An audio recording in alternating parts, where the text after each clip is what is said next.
Hey, Brit. Hello. So fun to talk to you this morning. I know. Thanks so much for having me a part of this conversation. Well, I'm so glad you got to be, and I'm so glad you said yes. It's fun because I don't think you and I have ever like talked in person or whatever this is. No, which is kind of surprising I that we've know, it like kind never of is. actually come across each other in real life. I know, because I feel like we have all these mutual friends and kind of concentric circles. And when I told a couple people that you were going to be on, they were like, "Oh my gosh, I love Brit!" Like all my Oh my friends are gosh. like, "I Wow. love her." Wow, that is an honor. Yeah. Well, so we both have book babies coming out Yes. at close the same time.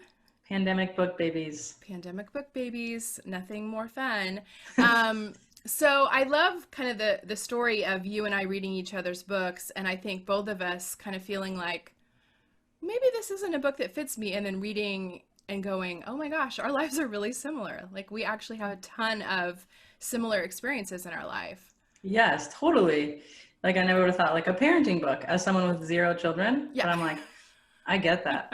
Like it. Yeah, and your book, I mean, it's about so much more, but you tell the story of coming out, which, Mhm. but it's such a relatable, the journey that you went through, I think, is a journey that so many of us have been on, different details, but same experience, just in terms of finding our strength to walk into a path that maybe we didn't see for ourselves and that might feel some judgment from others. And so I related to so much in your book and loved it so much. Oh wow. Thank you. I feel the same. Well, would you mind reading us a little bit from Worth Yes. It? I would love to. Is my book worth it? It's yellow, which is now my lucky color. You have such a fun cover too. I really love the yellow. Oh, I'm obsessed. My wife, So cute. her brilliance. Um, let's see. I now believe that certainty is less of a comfort and more of a warning sign. The places in my life that start to feel rigid and non malleable have now become giant flashing lights telling me something might be wrong. If there's one thing this journey has taught me, it is that choosing freedom is about becoming, not arriving. Every time I thought I had arrived, I was wrong.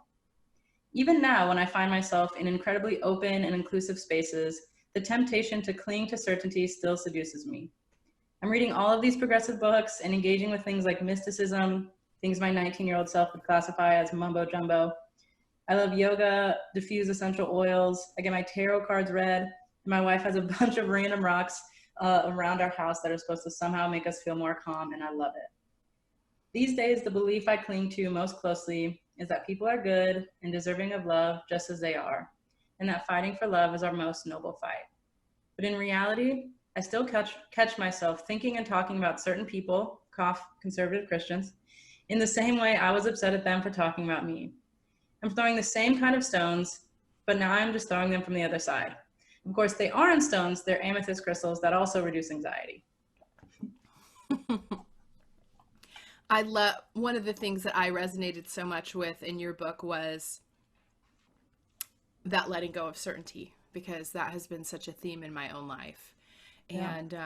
and how hard it is um, to just kind of let go of outcomes, and to kind of live in a space of I don't know how, I don't know, and to say the answer I don't know. Yeah. I've Right. And I've it's found that really hard. the temptation is just to replace one kind of certainty Yes, with that's right, another, isn't as it? if like the answer was the problem. But I think Yes. fundamentally the question was the problem. Yes, I But that's, completely agree. But I will still keep looking for that answer. oh, I I will will. I still will keep until I'm done. grabbing. Yeah. I'm like, look, they have the answer over I there. know. Let's go It's with here. them. I think it's Yeah. here. So it's funny because the little segment that I chose to read also talks about kind of uncertainty. Hmm. And this is I don't want to read too far back, but just to give some context, this is around when I was adopting my first child. And he was it was supposed to be what's called a fast-tracked foster adoptions, where his birth parents, they had kind of decided even before he was born, due to things that had happened prior to him being born, that he would not be reunited, he would be taken into care, and then we would foster him to adoption. And then there was just a lot of uncertainty for 3 years. as to whether or not he would stay with us. We were his foster parents, but as to whether or not we would end up parenting him and he would be our child, or if we would, maybe be a foster family who loved him on his way, back to being reunified. And so I was really struggling with all of that sort of uncertainty. So this is from that time period. Someone gave me the advice that I needed to love Jafta with an open hand. And I tried my best to do that. I went through the motions of mothering and bonding. I tried to love as if. I tried pretending that this giant question mark over my role in his life wasn't there, or that it didn't matter. I'd like to think outwardly that I succeeded. He was lavished with love, cuddles, and attention, but inside my heart was breaking daily. But every new day I asked myself, what would a loving mother do today? And that is what I did. I had to will myself to behave like a mother who was not enveloped in fear. Slowly, the more I actively loved him, the more my anxiety decreased. Eventually, I was able to simply focus on my love for him and not my fear of losing him for more chunks of the day.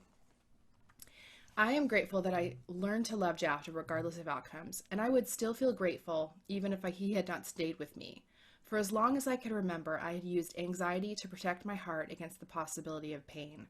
But fear is such an ineffective anesthetic. It hadn't worked in the years of infertility and miscarriages, and it didn't work during Jafta's long adoption journey. What happened in those long years of loving a child who might not ever be mine was that I learned, later than some, earlier than others, how to love fiercely in the here and now. This is all any of us can really do for the people we hold dear. We trudge along in this human experience looking for connection while simultaneously facing our fears around loss or rejection or emotional distance. Regardless of the circumstances, none of us are guaranteed outcomes with the people we love. So all we can do is love our people well, even in the face of knowing that nothing is certain. That's too real for certainty. Tuesday morning.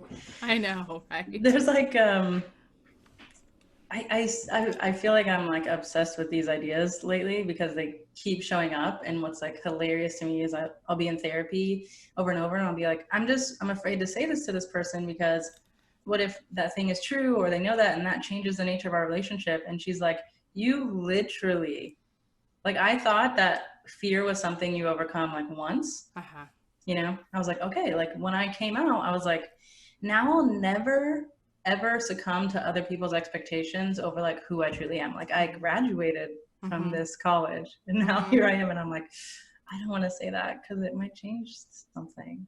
I know. Like, it what is. the heck? I think you're so right. I don't think that you can land in a place of, I've overcome fear or I've overcome uncertainty. I mean, case in point, it's like, I feel like I really learned those lessons and how to live in ambiguity. And then this pandemic happened and I find myself obsessing over answers, right?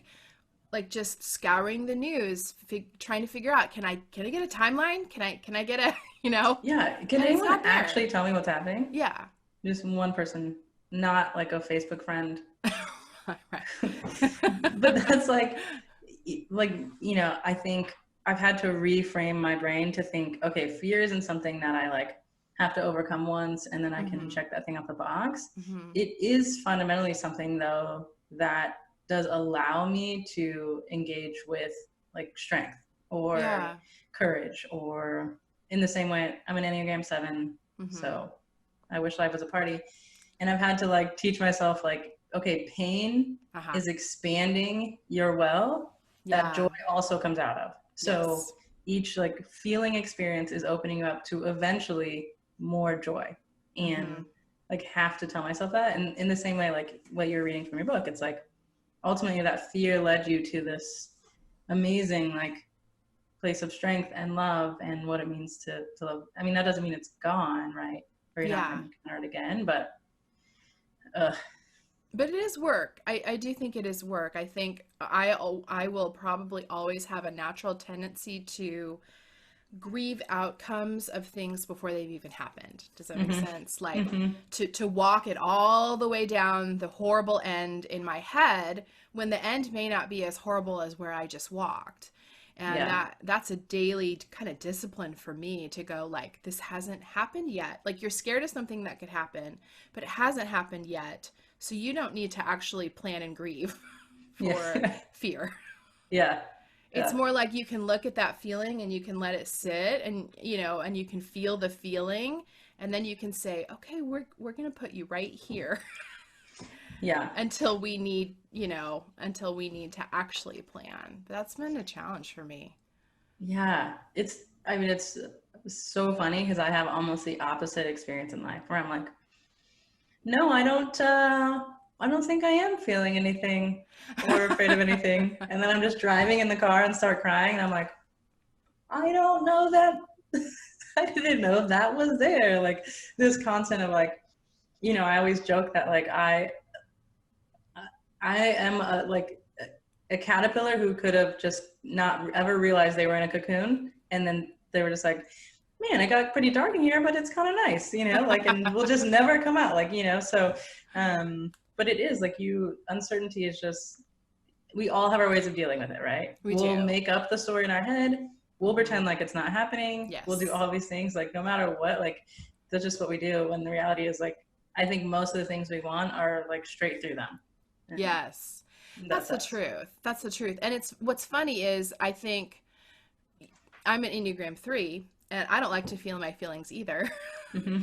And so the way that I try to avoid feeling my feelings is, and I know this sounds weird, is overthinking, because if I'm thinking and planning, I'm not feeling, if that makes sense. Yeah. So it is my own form of la la la, because it's like, well, I'll just, if I don't want to feel how scared I am about this pandemic, so I'm just going to like keep going down a research hole.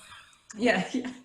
You're like, this journal of medicine had a slightly different take. When probably I just need to like meditate and pray. Yeah, I know. But I don't know why, like, the things I know that I need are the very last things I reach for every time. It's so true, though. Will I just do that forever? Well, I just do think, I do think it's all just us reining ourselves back in all the time. Yeah. It's that discipline of being in the moment, feeling our feelings. I mean, the pull to not feel discomfort is so strong. It's such a human experience, I think, for almost everyone. The pull, I think, and it looks different because we all have our different little personalities and Enneagram types, so we manifest it differently. But I think that pull to avoid discomfort is really strong for so many of us. Yeah. I mean, it's the major thread of my life. And I was like telling someone recently that growing up in the evangelical church, like in the 90s, which felt like we are in it, I feel like one of the biggest tragedies of the evangelical church is the myth that they've given people that there is a way to live your life in which you won't feel pain or have suffering. So there's a way to have a marriage to where you never, if you pray enough, you'll never have, if you don't have sex before and you pray enough, your marriage will be easy. Yes. If you give 10% of your money and you, I don't know, come to church every Sunday, there was just this whole idea that like, if you do these things right, you can avoid all of the suffering that is actually so very fundamental to life. And that has been like a thick thread that like I have to constantly unravel, because there's a feeling in me that if something's hard, then it's not right. Yes. So the easy thing to do is the right thing to do, and the hard thing is the wrong thing. And that has been like, getting those separated in my head has been so tough. I completely agree. I feel like I was raised with this idea that if you were really walking with God, that you would be spared from really hard things.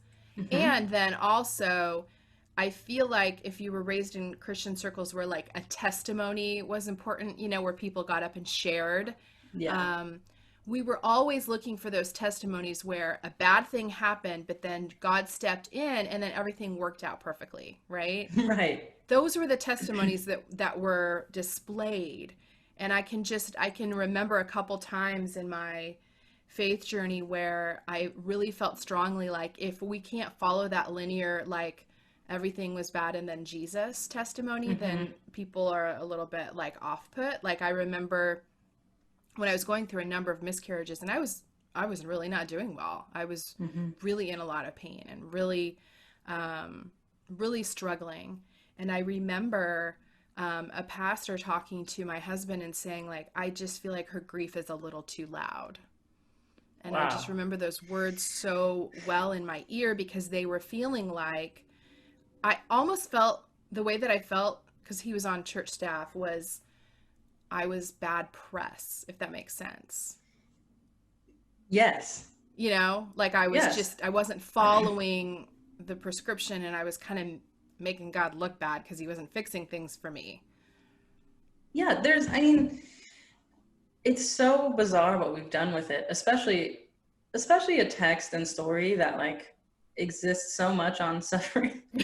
But we've extended prolonged suffering. Yes, it's like the backflips and the theological gymnastics that pastors have to pull off to, okay, someone's sick, well, God's going to save them. God didn't save them, God wanted them. You know what I mean? Like you have an answer for anything. And so when something doesn't have an answer and they can't fit in that theological box, it's like, there are some things in life that just will never be okay. Yeah. Some things will just never be okay. Right. And it doesn't have to ever have a bow on it. Yeah. It was so hard. And I think even that's why churches, stray away from a lot of difficult conversations about race or patriarchy or these things, is because that's not ending. I mean, there's not going to be a prayer meeting and then everyone's like, ooh, I'm so glad we did that and racism is over. Like, and so because it's just that long road, we don't want it. Yeah. But, Well, and I even think, I feel like this kind of theology where, God's going to fix things and things will work out is a very privileged theology too, because it's like, if you've spent a lot of time in, especially in hard places where there's just a ton of injustice all the time, a ton of hardship all the time. I mean, I can just remember as I got more involved in going to Haiti, like when people would talk about this kind of theology, I would just feel like, so do you just think that all these people that are living in Haiti and struggling to eat every day, that this is just like, a part of their circumstance, that maybe they just aren't like praying hard enough? Yeah. All these people? It's because they had sex before marriage. Well, right. Yes. Yeah, so, but that was like, I feel like the beginnings of my, like, the first thread of like a very comfortable sweater that I was wearing that started to pull off was, I really did believe like there was a score that God was keeping. And so if I locked myself out of my apartment, I was like, it's because I drank. Or if I like failed a test, I'm like, I shouldn't have kissed that person. Yes. And then something happens to where you're like, when I was in college, my grandmother, whom I loved dearly, was matriarch of our family, passed away. And you're like, was that because I couldn't reconcile that was because I did anything. Right. Like that was a deep, deep, deep hurt and suffering. And I couldn't have been like, is that because I cursed along with the words of a song? You know what I mean? Like it doesn't hold match. up. But what's wild is that even, I think for most people, like, I don't know if you can relate, like I did this, even when it started unraveling, I didn't want to let it go. Yeah. Because even pretending to know was more comfortable than not knowing. I totally agree. I really had a hard time coming to terms with the idea that like, maybe all this suffering is like really random and inevitable. That was really hard for me. Like a really hard, and I know, if people weren't raised in this kind of a church milieu, they're probably like, duh. But that was an actual hard conversation to have with myself of like, maybe there's no sense to all of this, and that we're all just going to suffer, and some more than others for no real reason, For no real reason. Yeah. And we get to be, I think when you know that, you have, or at least I feel a little bit more sense of ownership around what I do about it. I agree. If it's not like on someone's bad behavior, then I get to like functionally be like, all right, well, let me be a part of this then, because this is just unfair. And I don't know who said this, so shout out to you, but that there are two like great paths in life, the path of love and the path of suffering. And if you're on either one of them long enough, you realize it's just one path. Totally. It's And so I'm like, true. that just is. Yeah. So when we know that, now does that change the way we get in the game? You know? Yeah. Yeah, and I think there is so much freedom in, and I know it sounds weird, but there's freedom in accepting that suffering is inevitable, and there's Mm-hmm. freedom in accepting that pain is not our fault.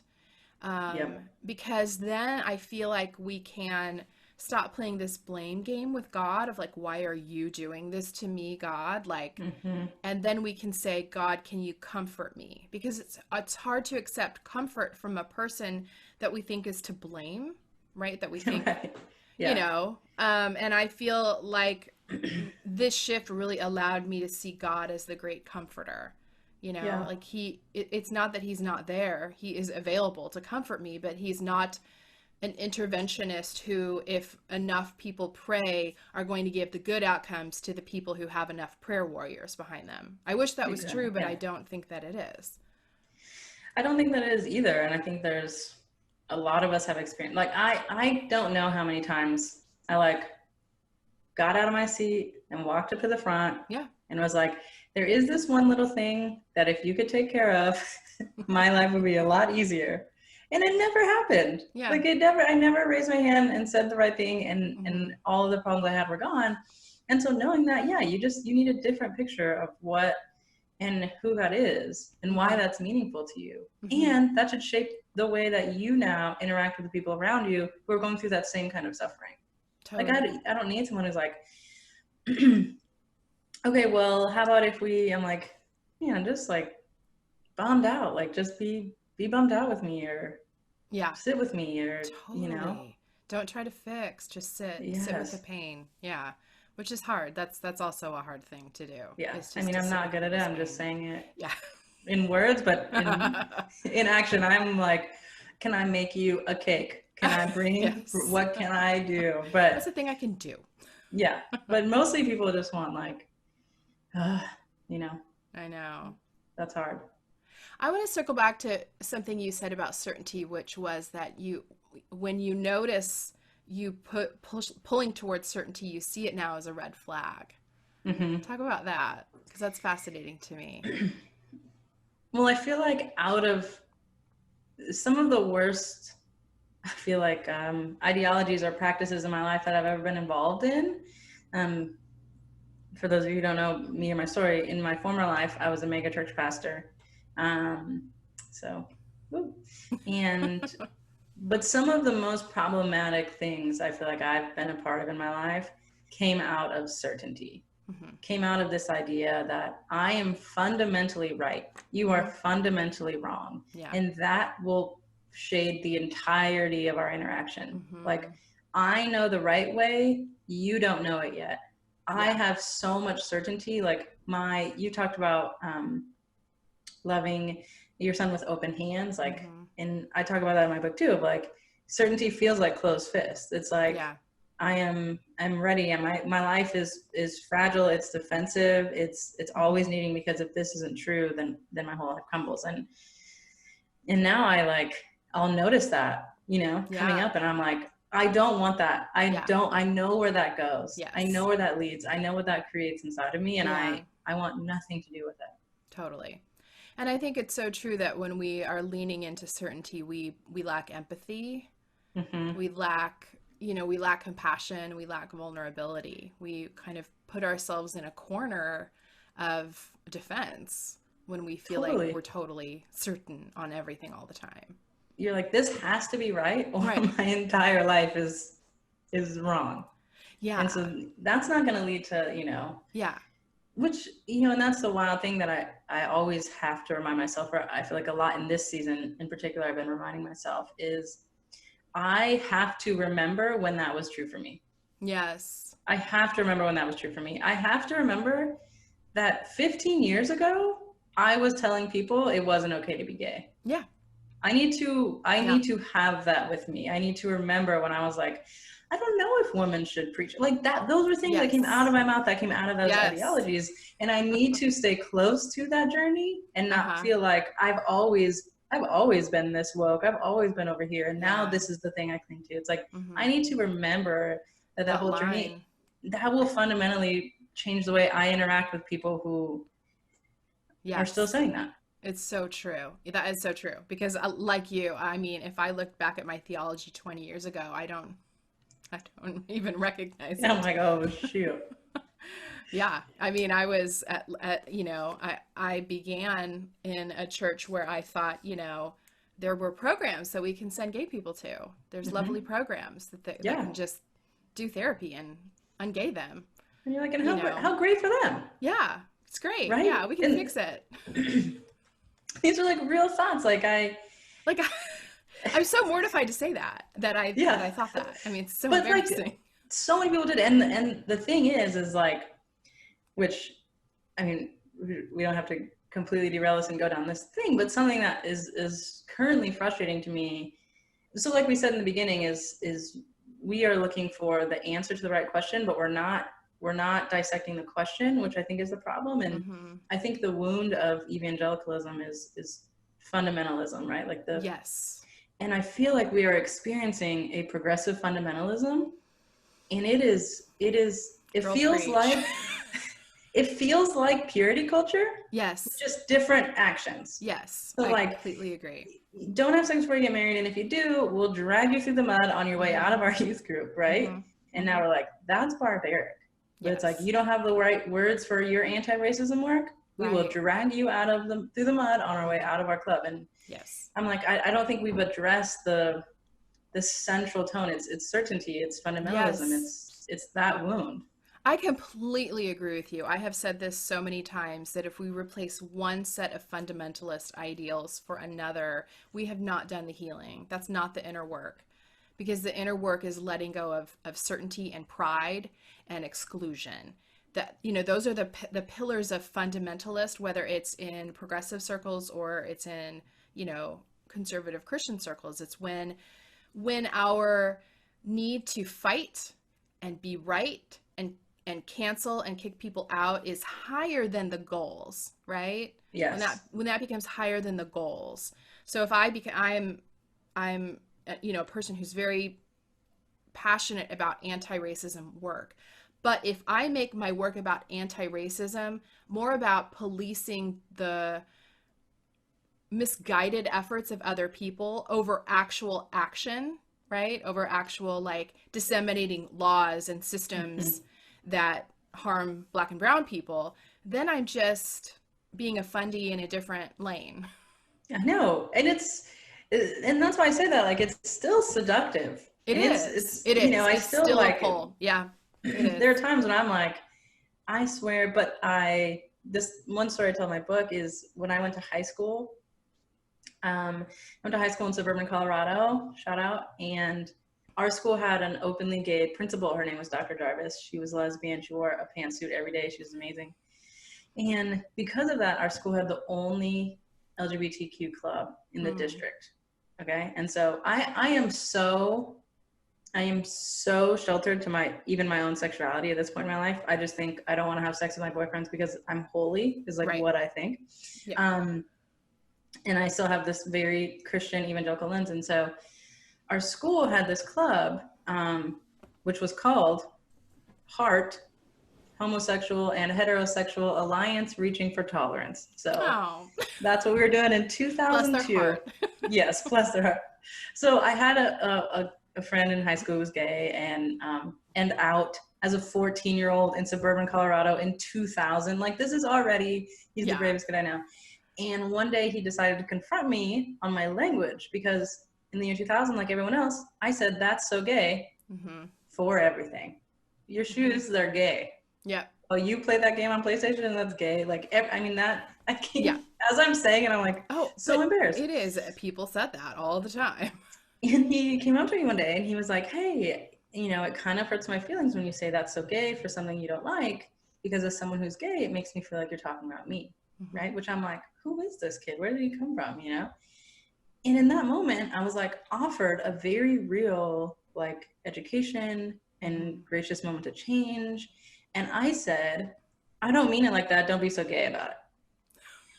Like, that is what that is burned in my mind. Crap. And now, like, I have been allowed and I have the privilege to like do so much work, like be a part of the LGBTQ community, be like loved and accepted for that. And that's an actual conversation I had with someone. Yeah. And so I'm like, don't everybody be out here and act like you never missed the mark that hard. Oh gosh, yeah. Don't act like you were born this woke. Like Totally. you did that. And if that doesn't shape the way you do your work now, like, what are we doing? Yeah. Yeah. We have all had an arc of discovery, haven't we? That we're still on. Like, I'm like, am I going to look back at this book and be like, whoa, maybe. You never know. Yeah, you never know. I know. I mean, I just think about some of the stuff that I did when I first, like, it's super cringy. I mean, some of the things that I believed and, I know. But then knowing that we get to be a part of this work now. Yeah. Like I'm like, well, we got to go on that transformation. Why don't we get to offer people that same one? Yeah. And it's, and finding that balance between, calling out injustice, but also having patience for the folks who are kind of stumbling on that road. Totally. And like, not sure if it's a road or if it's and that's what like I always say about, which feel free to have whatever opinion you have on Jesus and what that life means to you. But, at the end of Jesus' life, there's obviously a crucifixion. And I feel like I was always taught, feel bad for how bad they beat Jesus up, which I saw Passion of the Christ, it looked very bad. When in reality, now that I'm older and realizing this, I'm like, it was way more revolutionary than that. It was someone saying, watch me confront oppressive systems without becoming oppressive. Yeah. Watch me take on violence without giving violence in return. Yes. Watch me bring people into justice without becoming unjust. Like, watch me confront all of these things without becoming the thing that hurt me.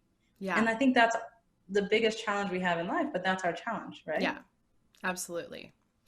Well, one of the things that I love about your story is that you are still a pastor. I am, yes. You've come full circle. So tell people, where can they find you online? I mean, what's, good and bad about the situation we're in right now is that people can go to church anywhere. That's true. Even if that church isn't in their area. So where can people find your church online? Yes, so it's called New Abbey. You can find us on Instagram, New Abbey Church. We are in Pasadena, but right now we are just on the internet every Sunday. So that's fun. And I'm Brit Barron. You can find me at all those things and love to connect. Awesome. Well, thank you so much. And Brit's book, Worth It. It's everywhere books are sold. Yes. And what's your official launch day? July 21st. So awesome. I'm just behind you. Yeah. Yeah. So people can pre-order now and get it in July. Yes. And get Kristen's book if you haven't yet, because it's awesome. Thank you so much for chatting with me, Brit. Yes.